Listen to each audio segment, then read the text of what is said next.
We start with perhaps the best thing I saw this week on the ice against the Ottawa Senators. Middle of that 6-game road trip, the Cats getting back into the win column. Toward the beginning of the final frame, Panthers holding on to that 1-goal lead. Circling in here, number 42, Gustav Forsling receives that blue line tape-to-tape pass from Aaron Ekblad, buries the eventual game-winning goal.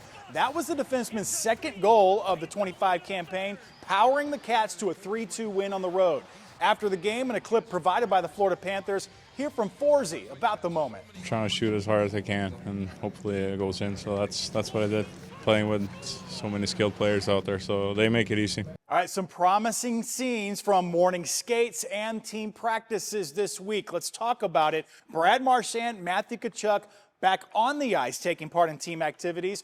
Marchand's been absent following that Panthers 4-1 loss to Toronto after he left toward the back half of the game. For Tkachuk, the timetable for his eventual return getting closer. He got into a normal rotation, and we did, maybe 3, but definitely the last 2 drills, but 3 drills that there was contact and pucks on the wall and not a lot of time and space.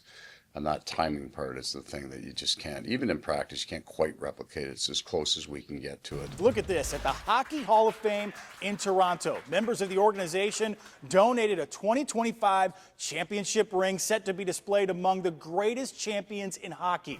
General Manager Bill Zito, along with star forward Matthew Tkachuk, on hand delivering the jewelry to members of the Hall. To be able to be a part of it in any way, to be part of NHL history is nothing short of an honor. It just brings back great memories, and you just forget what that does to you, and look at the smiles there. It's one of the greatest days of my life.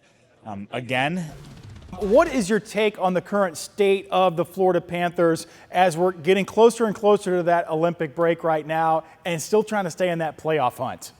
Well, that's exactly it. I mean, they've done an incredible job of hanging on. This is, there was a time 5 or 6 or 7 or 10 years ago where hanging on would be cause for celebration in South Florida. And obviously now the goals are a bit higher. I mean, the fact that you can get through the first, half, and now we're into the second half of the season with no points from Alexander Barkov, no points from Matthew Tkachuk.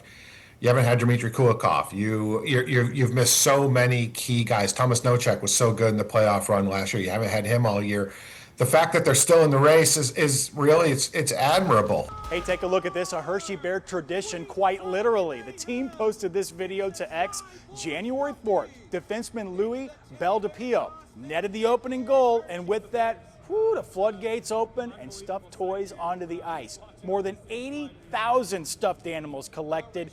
In all, more than 640,000 have been tallied since they started this tradition back in 2001.